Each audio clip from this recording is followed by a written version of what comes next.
Russian president Vladimir പുടിനും Ukraine president Volodymyr സെലൻസ്കിയും നേരിട്ട് ചർച്ച നടത്തണമെന്നാണ് ഇരു രാജ്യങ്ങളുടെയും സമാധാന ചർച്ചയിൽ ഇപ്പോൾ ഉയരുന്ന ആവശ്യം.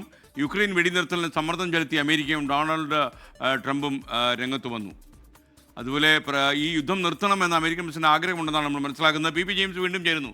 P James, welcome back to morning show. യഥാർത്ഥത്തിൽ ട്രംപിന് യുദ്ധം അവസാനിപ്പിച്ചു എന്നുള്ള ക്രെഡിറ്റ് എടുക്കാൻ വലിയ താല്പര്യമുണ്ട്. യുക്രൈൻ യുദ്ധം നിർത്തണമെന്ന് അദ്ദേഹം ഒരു കാലാവധി പറഞ്ഞിരുന്നു, പക്ഷെ ഒന്നും നടന്നില്ല. വല്ലാത്തതാണ്. ഇലക്ഷനിൽ മത്സരിക്കുമ്പോൾ എന്തും പറയുമല്ലോ. എനിക്കൊരു ദിവസം സമയം എന്താ, ഞാൻ ഇതങ്ങ് തീർത്തു തരില്ല, ഒറ്റ ദിവസം മതി ഉക്രൈൻ യുദ്ധം നിർത്താമെന്ന് American president Donald Trump American തെരഞ്ഞെടുപ്പ് രംഗത്ത് പറഞ്ഞു. അദ്ദേഹം പ്രസിഡന്റായി മാസങ്ങൾ പിന്നിട്ടു. യുദ്ധം തീർന്നില്ലെന്ന് മാത്രമല്ല, എന്നൊക്കെ ട്രംപ് പറയുന്നുണ്ട് പിറ്റേ ദിവസം യുദ്ധത്തിൻ്റെ ഗ്രാവിറ്റി അല്ലെങ്കിൽ അതിൻ്റെ ചൂട് കൂടും. അപ്പോൾ ആ തരത്തിലാണ് കാര്യങ്ങൾ പോയിക്കൊണ്ടിരിക്കുന്നത്. എന്തായാലും വളരെ പോസിറ്റീവെന്ന് ഞാൻ പറയുന്നില്ല. എന്തായാലും ചെറിയൊരു അനക്കം വെച്ചിരിക്കുന്നത് ഇവരുടെ ഉക്രൈനും റഷ്യയും തമ്മിൽ സമാധാന ചർച്ച കഴിഞ്ഞ മണിക്കൂറുകളിൽ നടന്നിരുന്നു.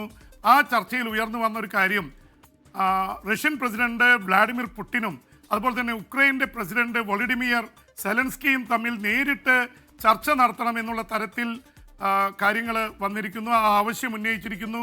അത് സംബന്ധിച്ച് പുടിനൊന്നും പറഞ്ഞിട്ടില്ല. സെലൻസ്കി താല്പര്യം പ്രകടിപ്പിക്കുന്നുണ്ട്. നേരത്തെ അങ്ങനെ ഒരു ചർച്ചയ്ക്കുള്ള വേദി തുർക്കിയിൽ ഒരുങ്ങിയതാണ്, പക്ഷേ അത് നടന്നില്ല, പുടിൻ ചെന്നില്ല. അപ്പോൾ വീണ്ടും അതിനുവേണ്ടിയുള്ള ചർച്ചകൾ നടക്കുന്നുണ്ട്. ട്രംപും അമേരിക്കയും വലിയ സമ്മർദ്ദം ചെലുത്തുന്നുണ്ട്.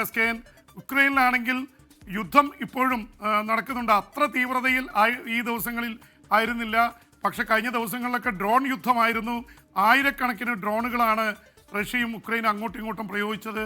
നിരവധി കെട്ടിടങ്ങൾ തകർന്നു, ഒരുപാട് നാശനഷ്ടങ്ങൾ ഉണ്ടായിട്ടുണ്ട്. എന്തായാലും ഉക്രൈൻ്റെ 20% പ്രദേശം ഇപ്പോഴും റഷ്യയുടെ കയ്യിലാണ്. അത് വിട്ടുകൊടുത്താൽ യുദ്ധം അവസാനിപ്പിക്കാമെന്നാണ് വ്ളാഡിമിർ പുടിൻ്റെ നിലപാട്. അത് ഒരു തരത്തിലും സെലൻസ്കിയോ അവരുടെ രാജ്യമോ, കാരണം 3.5 വർഷത്തെ ചെറുത്തുനിൽപ്പ് എന്ന് പറഞ്ഞാൽ വല്ലാത്ത ചെറുത്തുനിൽപ്പാണ്.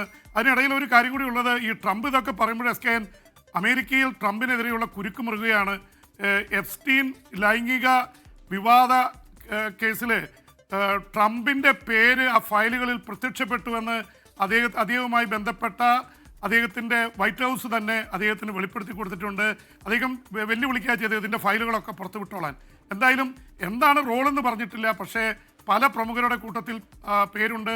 എപ്സ്റ്റീൻ എന്ന കുപ്രസിദ്ധനായിട്ടുള്ള കുട്ടികളെ, പ്രായപൂർത്തിയാകാത്ത കുട്ടികളെ ലോകമെമ്പാടും ലൈംഗിക കച്ചവടം നടത്തിയ എപ്സ്റ്റീൻ ആണെങ്കിൽ തൂങ്ങി മരിച്ച നിലയിൽ കാണുകയായിരുന്നു. അദ്ദേഹത്തെ കൊലപ്പെടുത്തിയതാണെന്നുള്ള വരെയുള്ള ആരോപണമുണ്ട്. എന്തായാലും ട്രംപിനെതിരെയുള്ള ലൈംഗികാപവാദ കേസിലുള്ള കുരുക്ക് മുറുകുകയാണ്. Okay, thank you P James. ഇനി നമുക്ക് നാളെ കാണാം വിദേശ വാർത്തകളുമായി.